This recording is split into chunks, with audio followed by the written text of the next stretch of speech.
We thought parenthood was easy. Man, it's hard. It's a test. You know what? I'm glad you said that because Allah said this in the Quran. He said your children will be a test. They will be testing for you. They're going to test you. They're going to trial you. When a child, 5, 6 years old, it's not much of a test. Trust me, when he's 15, 16, that's when the tests begin. When he has to start making his own decisions, that's when it's a test. That's why if you bring the child up in the right way, then his decisions will be right as well. Therefore, it won't be as hard. But if you don't bring your children up in the right way, then the decisions that child will make, you will suffer the consequence of that tarbiyah you gave. You will suffer the consequence of the nurturing you gave to that child. That's why parenthood isn't a joke. To bring a child up today is no joke. It's hard work. Allah said, إِنَّمَا أَمْوَالُكُمْ وَأَوْلَادُكُمْ فِتْنَةً. Your wealth and your children are a test. I've elaborated on how children become a test, somewhat. I could go on all night. But going to the main point, Allah said your wealth is a test. How is money a test? Shall I tell you how? Give somebody £1 million, see if his attitude changes. And give somebody nothing and see how his attitude is. I've seen many people, they've had nothing, they've had something, they forgot everyone. They don't look back. Many people, money changes people, trust me. People think, you want to be rich, take money. But remember, it's going to change you as well. Money is such a thing. People have changed, man. They switched. That's it. The businesses are working. They're rolling money in. Whether it's a lad who earned through haram. Haram money, halal money, big subject. How are we earning money? Through haram or halal? The amount of fraud that goes on through drugs, through gambling. People make money. This is wrong. It's haram. You think the haram money is going to satisfy you? You're joking, man. One day it's going to bite you so hard, so hard. You're going to be stung for life. You're going to suffer hard. That's the result of your haram income. And if the haram income, that's not the result, I'll tell you this much. You give haram to your children, they will turn out to become haram as well. I don't mean they're harami children. The halalis, no problem. But the way they think will be haram. Today you're doing drugs, tomorrow they might do drugs. Why? Because of the food that you fed them. We don't realize the influence of the wealth that we put, the luqma we put in our children's mouth. We don't realize that. It's scary. That's why we should be careful of where we take money from. إِنَّمَا أَمْوَالُكُمْ. Your wealth is a test. This is how it's a test. Ask somebody who's trying to pay his bill how testing it is to earn money. No degree, nothing, doesn't know anyone, and he wants a job. He's trying to find a job. Nothing. It's hard. Allah's testing him.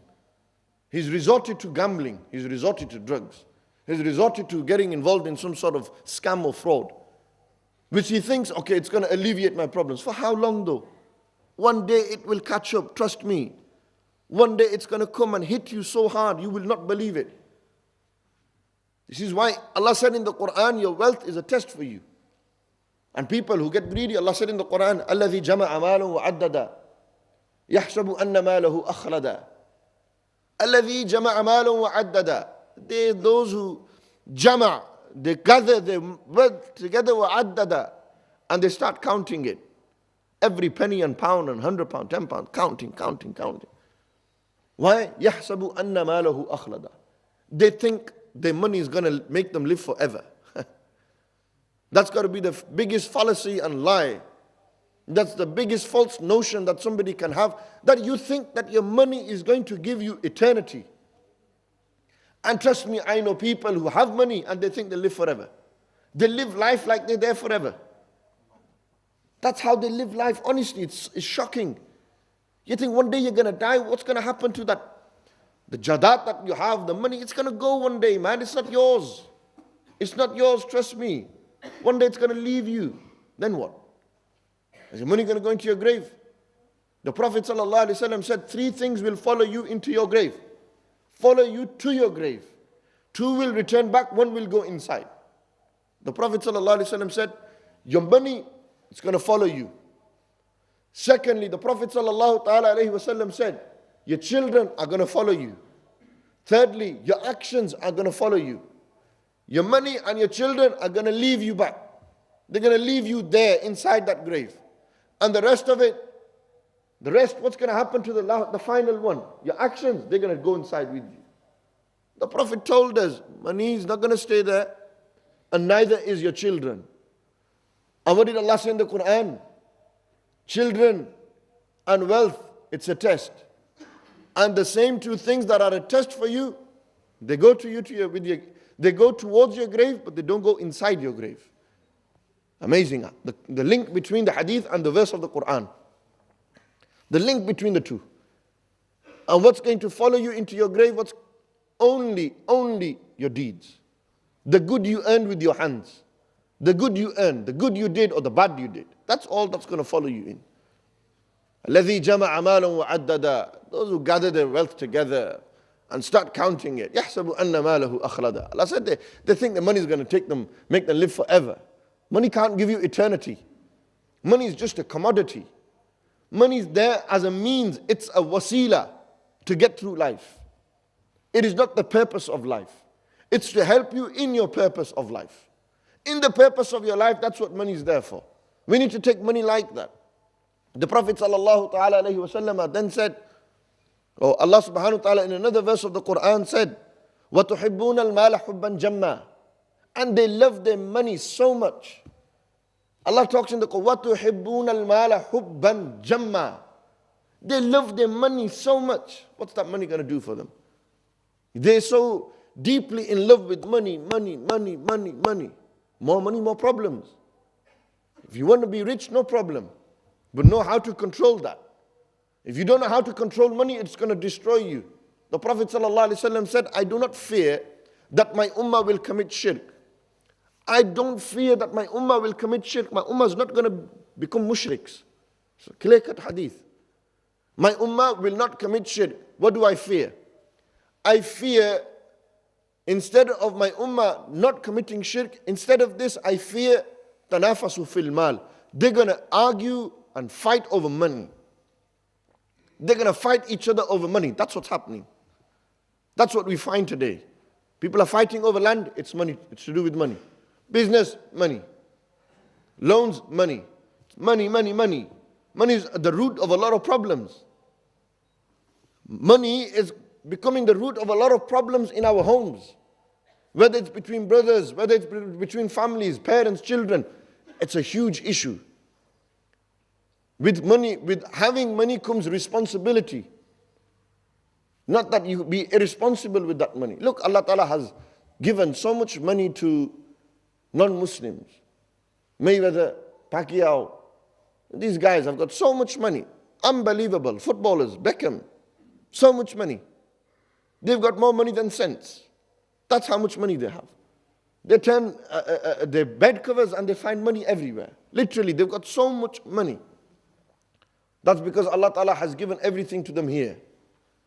Allah said, take the money, take everything. Have the cars, have the businesses, have it. What are you going to have in the akhirah? What's for you in the next world? Have you got any share in the next world? Your whole share is here. Allah said, I gave you everything here. I rewarded you for whatever good you did here. But you know, my believers, my people, my servants, not only will I reward them in this dunya, but I'm going to reward them in the akhirah as well. Allah is going to bless them in the akhirah. There's money. Money, people are driven, money driven. So many people, they wake up, that's it. Money. How am I going to make money? That's it. It's a big problem. Honestly, it's a huge issue in our lives. So many people are driven. Why do young people want to wear good clothes and drive good cars? Why? To look cool in front of their friends. They think it's respect. Which moves me to money power towards respect. It's respect. People think that there's respect in this. People think respect lies in money. Or they think that if you have money, you become powerful. Let's go to powerful. They think you become powerful. They've got power. I've got power. That's it. Because I've got money. You think you can do? What can you do? I can build a house here. Build it. What power you got? I got the power. I got the ikhtiyar. I got the control. I've got money. Really? That same money that you have, what's it going to do for you? You build a few houses. You've done this. You've got cars. You've got business. What's it going to do really? Tell me. What is that power going to, is that really, do you deem that as power? That's no power. There's no power in that. I know so many rich people who are suffering from cancer. They've put millions in. Why haven't they stopped their cancer yet? Isn't power in the money? No, it's not. You can't fight the power of Allah. That's what he learned. When you become terminally ill and you're sat there, crippled, and you've got untold amount of money. Untold amount of money. So much money, you can't even walk, you can't even talk no more. But you got more money. What's your money? Where's the money? Can the money bring you life? Can that money cause death?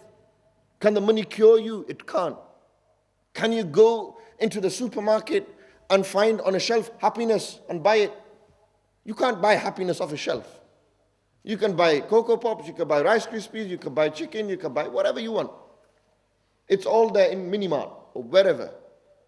You can buy what you want from there, but you can't buy happiness. You can't buy peace. You can't buy tranquility. This doesn't come with money. I can take you to poor Africans in Africa and rich people in America, filthy rich people. And you ask the rich man, are you content? He says, I'm not content. Why? My children are a problem. I've got this problem, this problem, this problem. Bear fights going on, bear abuse, bear kickoffs, this, that. People are trying to break in. I've got problems. It happens. When you become rich, people go against you, they turn against you, even though you're good. So many problems, mashallah. And then you go to the guy who has nothing. So, do you have any? He says, I'm content, I'm happy, man. My life's good. No problems. But we just make dua that Allah give us food for tomorrow. Give us food for tonight. That's enough for me. If I get food for tonight, I'm happy, I'm content. But the rich guy, you think, well, bro, you got money, man. You should be, quite the opposite.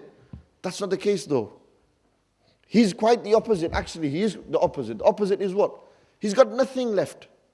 He's got nothing left. He's got money but no happiness. He's got money but no sukoon. He's got money but he can't bring back the death. He's got money, he can't give life. Rich man trying to have children. What's the money going to do? You think the money is going to bring you children? It's Allah who gives children. Allah who causes death. Allah who gives health. Allah who gives wealth. Allah gave you money. You didn't earn this money. You worked hard, fine. But I know people who work 18-hour shifts and they get paid £200. And there's people who work half an hour and they're getting paid 600,000. 1 week he's getting 120,000 playing football. He's not even working as hard as you are. What is it? Whoever Allah wills to give rizq, He gives. If Allah has blessed his rizq, He'll give him more. If Allah hasn't blessed his, He'll give him less. But the common theme is you work hard. You do your bit. It's Allah who blesses. It's Allah who gives. And if Allah doesn't give, you say, I work 8-9 hours. Brother, I don't get no money, man. I'm working so hard, I'm not getting paid as I should be. No problem. Allah knows best. Allah knows what He's giving you. He's giving you it. Ultimately, the rizq and everything is coming from Allah. He knows what's best for you. And maybe there's a wisdom. Maybe there's a wisdom that you don't know of. There's something good in the fact that you're not getting a lot of money. What if you got a lot of money and you changed and you forgot Allah? Was there any good in that? There you go. Why don't we think like that? We've got to look at the wisdom in Allah's decree. There might be something in that you just don't understand, and later, you know what? That was right. Allah knows best. Truly, He knew. Everything comes in a time and place. You can't rush something. Like Sayyidina Umar said, if something is written in your rizq or written for you, and it's under a mountain on the other side of the world, if it's for you, it's going to come to you. Doesn't matter where it is, Allah is going to give you it. Allah will create means. He's musabbibul asbab. He's the one who causes reasons. He's the one who makes causes for people to go. He makes asbab. He makes reason for people to go. Okay, musabbibul asbab, that's it. Sabab is made. He has to travel. He went from, his story was that he grew up in Bradford, then he went down to London and he realized he's got to start working in Dubai. 8 years, this is what was happening. In the end, the man's got a big payoff in a halal way. Musabbibul asbab. He never thought that he's going to be in Bradford and end up in London. Man never seen out of Bradford. He's never seen life out of Bradford. For him, Bradford's like the world. Unfortunately, that's how it is for a lot of Bradfordians. They've just not been out. They think Great Houghton Road, that is my Edgware Road. I've never been Edgware, bro. This is my Edgware. And Leeds Road, that's my Winslow Road. I don't need no Winslow. These are the roads for me. I don't need to go to Manchester or London. Bradford's got it all. And true, Bradford has it all. The whole world loves Bradford. The whole world knows Bradford. Bradford is a dot on the map of England. Trust me, it's one big black dot. It's not a small one. It's huge. People know Bradford's rated. Unfortunately, for a lot of wrong reasons. Jeremy Clarkson even knows, man. He says, you want to see cars, go to Bradford, you'll see all the cars. Yesterday I was eating in Cafe Zoya's with my friend Lukman. I just sat there and, whoa, one Lamborghini, two Lamborghinis, Bentley with a drop head, Range Rover, R8. Whoa. Bro, where'd they get this money for the cars, man? You know, give me that money, I'll buy a building. I'll open my own madrasa, man. Why are you spending that money on a car? Bro, we'll educate people, we'll nurture them, we'll train them, we'll make them better people, we'll help them. People have sometimes more money than sense. More money than sense. They'll spend on a wedding weekend thousands on just a car. Nobody says don't have a car. Have a car. This is the beauty of Islam. Islam is not against money. Islam is not against money. Islam is against how you earn your money if it's haram. If it's halal, no problem. Trust me. Islam has some of the richest people that you'll ever see. I'm not even talking of today's day and age. I'm talking about in the time of the Prophet ﷺ. Bro, Sayyidina Usman had so much money, so much wealth. Abdurrahman bin Auf, he's left all his businesses, everything in Mecca. He's come to Medina Sharif poor with nothing, absolutely nothing. And because he was made brother with somebody in Medina Sharif, and the person that he was made as a brother with, because the Prophet ﷺ, to create unity in the community, paired a migrant with an Ansari, a Muhajir with an Ansari. Sayyidina Abdurrahman bin Auf was Muhajir. He's just migrated from Mecca to Medina Sharif. And so the Prophet ﷺ paired him with Sa'ad, Sayyidina Sa'ad ibn Mu'adh. Sayyidina Sa'ad said, Abdurrahman, I love you for the sake of Allah. I have two wives, I'll divorce one for you. I have businesses, I'll go half and half with you. You know what Abdurrahman bin Auf said? Please, show me where the market space is and I'll go and do my own business. I'll set up. He went. Within a space of few years, he became one of the most wealthiest men in Medina Sharif. It's reported he would turn stones and find money there. That's how rich this man was. Forbes, come about today, innit? Forbes rich list. Who's the richest man in Bradford, richest man in the world? Forbes. You know Forbes? You see, Bradford doesn't know Forbes. Forbes rich list. You know, they have a magazine, the richest man, the most powerfulest man, blah, blah, blah, blah, they have that. If Forbes existed in the Prophet ﷺ's time, and we was looking at the net worth of an individual, wallahi, Sayyidina Uthman and Sayyidina Abdurrahman bin Auf will be number 1 and 2. That's how much money they had. Unbelievable amount of money. Unbelievable. But they went to paradise. Islam didn't say you can't have money. Islam said have money, be rich, man. Have loads of money, be a millionaire, billionaire. But how did these people end up in paradise? You know, the money they had, they knew first and foremost, it is Allah who gives everything. They never walked around and said, bro, it's me. Bro, I earned this. This is my empire. This is what I've built. No. He knew Allah gave me it. Allah is the one who gave me this. No problem. Allah Ta'ala gave him everything. First thing he realized. Secondly, he realizes what Allah has given, he can take back. They accept that. So what does he do? He gives back to Allah. How? He builds a masjid to spread the mission of Islam. He builds a masjid, he builds a madrasa, he sorts out the streetways, he does this, he spends in the way of Allah, helps the poor people, helps the orphans.